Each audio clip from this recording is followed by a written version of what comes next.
Hello and welcome to Sports by Compian. My name, of course, is your host, Stephen Compian, and I'm joined here by a man who knows things.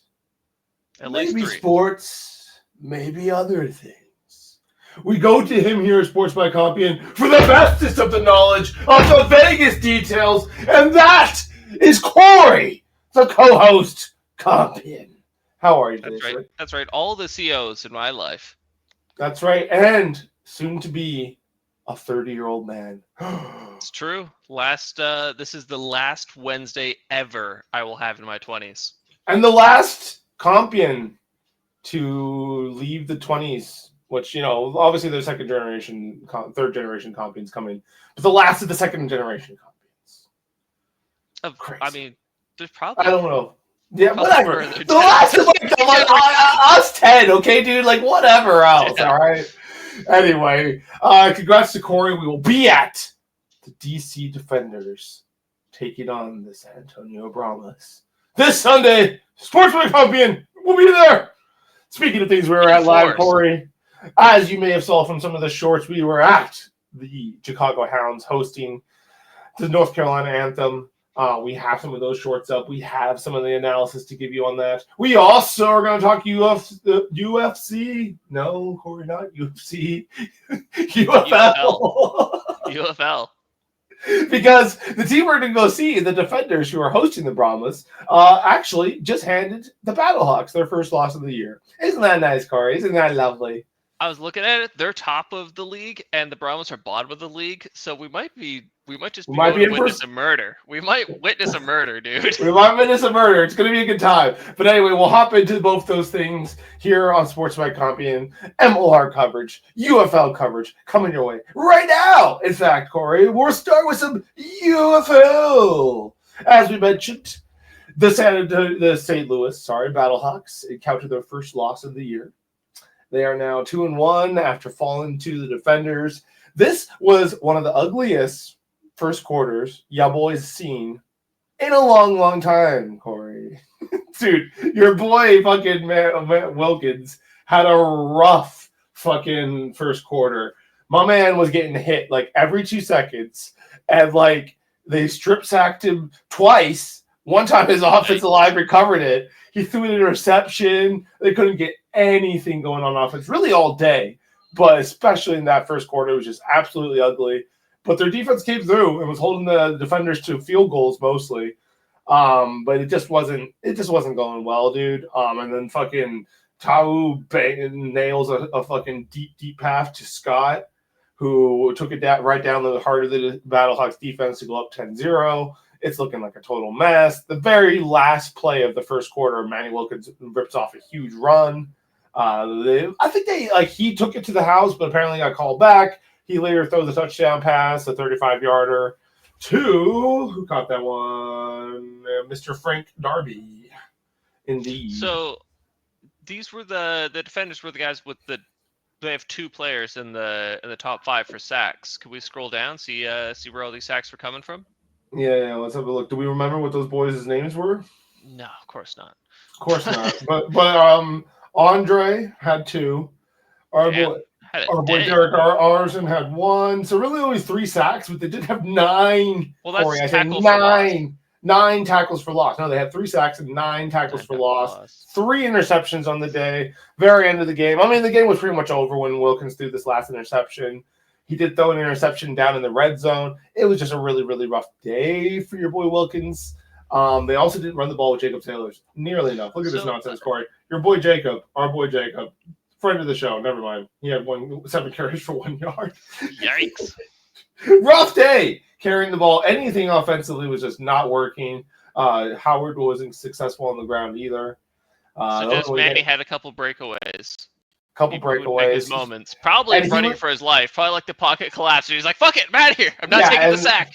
And there was a couple times where he ran around like a crazy person back there and then tried to take off. And they're like, no. Come to us, Manny. It's going to be okay. So look at Manny Wilkins' yards, his throwing yards. He has 147. Total passing yards, 128. So do they count the interception that got run back as negative passing yards? Because look at I think they count sacks as like negative yards too. that'd be negative rushing yards. Yeah. But Maybe they do count it as negative passing. You might be right. And then you got Jordan Tamu with Tamu, whatever. With his is just 243, which impressive for this league. Not a bad day from Tamu. 3 touchdowns. He did have 2 interceptions. Like I said, the Battlehawks defense was mostly holding up, but they were just getting up. They literally got 4 field goals from their offense. Our boy Blankenship was having himself a day. Nailed a 56-yarder. Nailed it. Like right down the middle. Rodrigo. Lot of field goals galore this game for sure.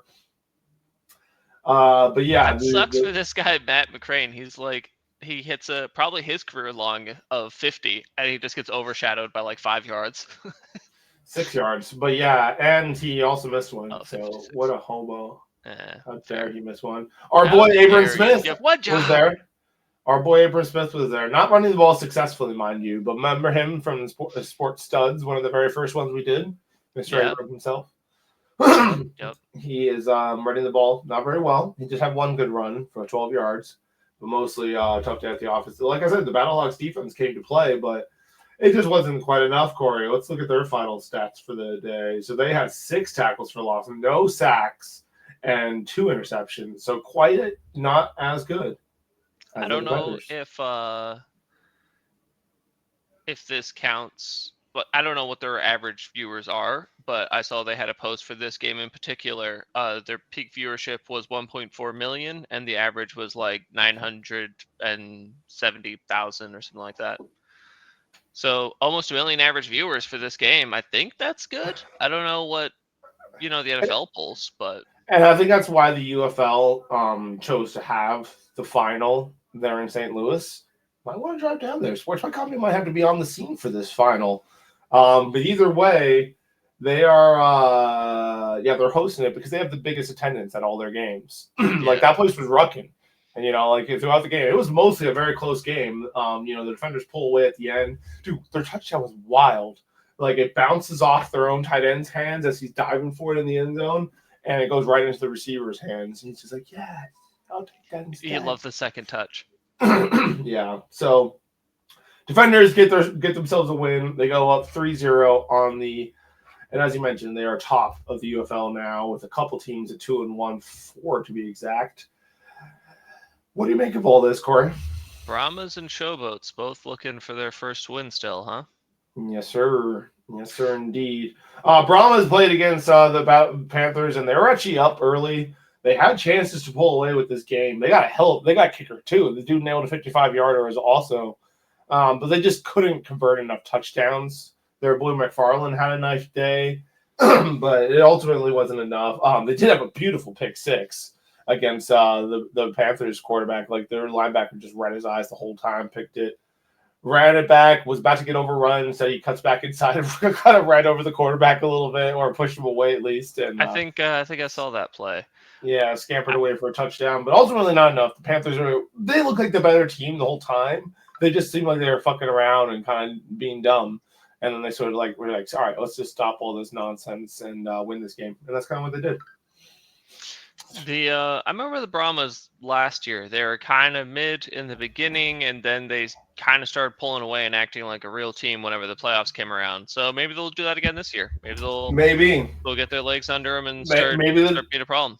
Maybe Sports by Compian's presence there in the stadium with them will resurrect them. We'll power up the Brahmas. Although we are technically rooting for the defenders, but whatever. Yeah, I'll root for the home team. I'll buy a hat of either team if they're available because why not? The Brahmas hat would probably be cool, dude. That yellow and black, I'm here for it. Yeah. All right. Anyway, that's UFL, Corey. That's what's been going on in this league. We didn't actually really talk about these standings. Birmingham, of course, finds another win. They're back at the top of their division. Renegades are doing decent. I think they lost also. What happened with the rest of these games? See, it's really hard to look up results for this. Like, you got to look it up team individual. It's really dumb. UFL needs to figure this out. There should just be a, week number or whatever it is and show us the scores. Like, yeah, even just a scores button. Like, how hard is that? Apparently hard. Yeah. But you know who does have it figured out, Corey? MLR. They have No way. fixtures, they have results, they have all these things that make it easy to find out what happened in the weekend of rugby. And the game that we are going to cover, of course, is the one that Sports by Compian was there for, getting some shorts for the people. You may have seen a beautiful play by the Anthem number 9 as he skipped through the Hounds defense and then ultimately had a channel and decides to kick it, and it ended up out of bounds. That's where you will hear a friend of the show, George McHattie, using a word that some people, Corey, find very offensive. We will not say it on air because we are on YouTube. We do not, here on Sports by Compian, try to use that language often, but we do, however, find it hilarious. So, yes, if you could look up the short. It's out there. You will hear a friend of the show, George McHattie, expressing his displeasure with the Nine's decision on that particular play. Anyway, this game was super close, dude, for no reason. Anthem came to play. Hounds hopped up early, and Anthem was just no, dude, really, we need a first win as a club. All right, we're supposed to be the USA Eagles fucking academy or whatever. They're supposed to be the team that's the pool that the USA Eagles pick from. I don't even know what that means, first of all. Apparently, they have more, I guess they have more influence, maybe more USA coaches come through there or whatever. It's not working. Whatever's going on. They haven't won yet. But they are frisky. Coached right. They are frisky. They are good. They do try their damnedest. Like I said, their 9 was fucking good, dude. That dude was slipping through the line all day. Making it hard for people to catch him. It's the same problem with the UFL where anytime somebody shows promise, they're okay, cool, come away from all this. Come play for Team USA. Maybe, but at the same time, it's not like USA is playing all the time, so these guys need a club to play for. I think that's kind of the idea. But what's yeah, so anyway, as I mentioned, our boy Dylan Fawcett was doing scrum stuff, and I was working for Chicago. They definitely had a talented backline, and they had so many opportunities to make these plays. But the Hounds would just scramble on defense and somehow come away with a turnover. A lot of mistakes from Anthem. They had lots of opportunities to score, and they would just mess around, do something silly. As you can see, they had possession for most of the game, 57%, most of the territory as well. But the Hounds were way better with their stuff. You want to take that? No, it's fine. Call them back. Yeah, so the Hounds were way better with their possessions, though. They were actually scoring and doing cool stuff like that, when they had the ball. And they have a lot of talented players, and their bench is deep too. When the bench started to come on in the second half, then you got Ben White all over there. Who I'm not the biggest fan of Ben White for other reasons outside of Sports by Compian coverage, but he is a good rugby player and he came in strong. He did have a couple times where he was about to set up a pass on the outside to the wing and just couldn't quite get it off. But overall, that Hounds backline is really good, and then they sub in some really good players too. They got some stud wings. So our boy, what's his name? The Argentinian fella. What's his name? He was back in there again this week, and of course he did manage to get hurt because that is how he rolls. Of course, McLean was out there. The lineup. Doing McLean things. Right next to stats. Middle, where it says player stats, you can see lineup up. Oh, yeah. Let's see here. So who is number 11? Mr. Dominguez. Mr. Dominguez was back out there on the starting lineup. I don't know if that was because of injuries to Brown, who was their rookie from last year. He might have gotten banged up last week. Yeah, he's not even on the lineup here, so that makes sense. No, he's not Dominguez. No, I thought I saw. Yeah, look at that. DeVito. Ollie DeVito, number 12. Oh, yeah. Now it's Devoto. Yeah. Bryce Campbell's a U.S. Eagle. So, O'Keefe likes to play in Division III rugby sometimes. So, it's a good time out there. There's a lot of random. Dude, he played against the fucking Chicago, I think they go by Chicago Woodsmen in their game, the fucking Silverbacks last year. Game against the Woodsmen. Mr. O'Keefe played in it, scored 4 or 5 tries against them, and then scampered off the field after a half. Let me in there for a half. All right, that's enough. What's that? I'm a professional. I gotta go do professional things. I guess it's just it was definitely very weird, and that's why there's a lot of maybe angry Carfu fans towards the Chicago Hounds. Not the most popular move for them to pick a team in Carfu and only play for that team, kind of send a lot of their coaching to those people. Strange, weird move, Corey. Mr. Luke White himself, not Ben White, Luke White is part of the coaching for the Silverbacks, and I can tell you at the game against the Ravens, he was fired up and yelling obscenities. No, he kind of was apparently at the Rockford Ravens, a Division III rugby club.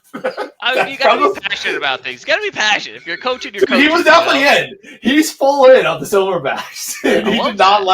He did not like our coach calling him out on playing players that were not eligible to play, which eventually led to the Silverbacks having to forfeit that win. Why weren't they eligible to play? Because, Corey, they flew in people from other parts of the states to come play for them suddenly, and they were not registered for people. Division III. Yeah, let's bring in just randoms. They brought in players from their Division II and Division I squad, just guys to drop down, they were not eligible because they had already done that too many times that year. And yeah, there was a couple guys who just weren't even registered, so that's cool. Yeah, that's wild. It seems like, hey, dude, that's one thing in like a pickup league, but if you're like an actual league, you can't just be like, hey, dude, just show up and play, man. It'll be awesome. Which is why they had to forfeit their win, but it was still, interesting. It's interesting. Yeah, I mean, Corey. You don't want that. You don't want to be playing against dudes that are like getting paid to do it when you're paying to play. And then the man loses his starting job at the Hounds. Maybe you should have been more focused on your own job instead of the Silverbacks' blood. Just saying, Luke. Just saying. Take that, Luke.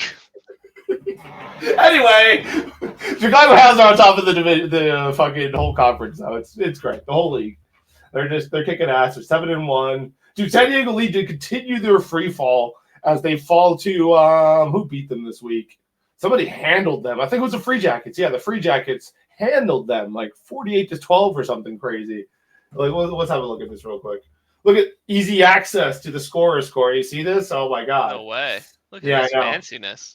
Utah Warriors take care of business against LA, and that's a big win for them because LA has been looking really good these last couple weeks. Miami finds a win against the SaberCats. Huge upset because the SaberCats were super hot and on top of their division. Miami not so much. Bam! They find themselves a big win comfortably as well.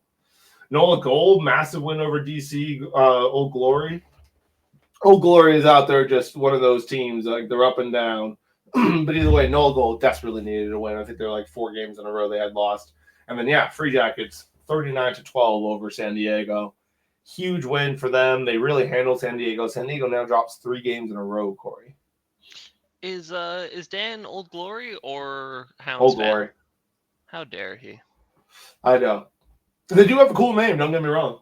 It is a cool name, but still. How dare he? How dare he? Legion also has a really cool name, to be fair. But I'm happy with the Hounds. As you can see, we got a new hat because we do ultimately support them, I guess. Just don't drop any more players down to D3, please. And anyway, D3. Keep your professionals over there, man. We're trying to play some sports on the weekend. We're trying to go to the playoffs, dude. All right? I'm trying to go to the playoffs for the first time since 2012. I don't need to be playing against O'Keefe, please. All right, thank you. Seems reasonable to me, man. Yeah, I know. You'd think. Cats are still on top of the division, but I think it's more of a formality, dude. Utah's looking really good right now. They've beat a plethora of good teams. They're starting to really get frisky. They're the only ones who have a bye week, so that's kind of why they're behind the SaberCats right now. But ultimately, and they're 2 points behind as well. But yeah, dude, this it's humming and buffling here in the MLR. Things are happening, Corey. Are you aware of all these things happening? Dude, I was so on top of all this. Like, I knew all this. I was just letting you tell me just for the people at home, But I clearly already knew all this. Of course. We know. You're the guy who we come to for wisdom and knowledge. Wisdom and the knowledge. Simultaneously, even sometimes. Simultaneously. The NFL draft is next week, dude. You excited? It's like Christmas for the NFL. Dude, fucking pumped. It's, I just really hope we get a running back, man. I've accepted we're not going to get Genty, but I just want a running back. You guys need one. It turns out you got Miles Austin and whoever and that hobo from the Broncos over there, Javonte Williams. Yeah, no, we need one. We need a guy we can hand the ball to that'll, not just lose his lunch money as soon as he sees someone wearing a wrong color shirt. Agreed. So hopefully they can get that done. It's an exciting time. The NFL first round will be Thursday night next week. Sports with Compian will have coverage. Probably. We'll talk about it. We'll see some stuff. We'll be like, oh, Yeah. this dude, we drafted him. Oh yeah, the guy's drafted. Yeah. Cool. I knew who this guy was. I've done tons of research on him. We're apparently getting a receiver in the first round, which I guess I'm not opposed to. We've only been throwing it to CD for like ever because even the dude starts with a T, Tolbert. Even Tolbert's apparently coming up on a contract year, so we might lose him after this. And it's not like he was really the answer. So, if we lose him, that's fine. And we need somebody to replace him. So we're probably going to pick up a receiver round 1 from what I've seen. Receiver's always deep, though. I feel like you can get a good receiver in round 2. Same with running backs, though. Apparently, same with running back.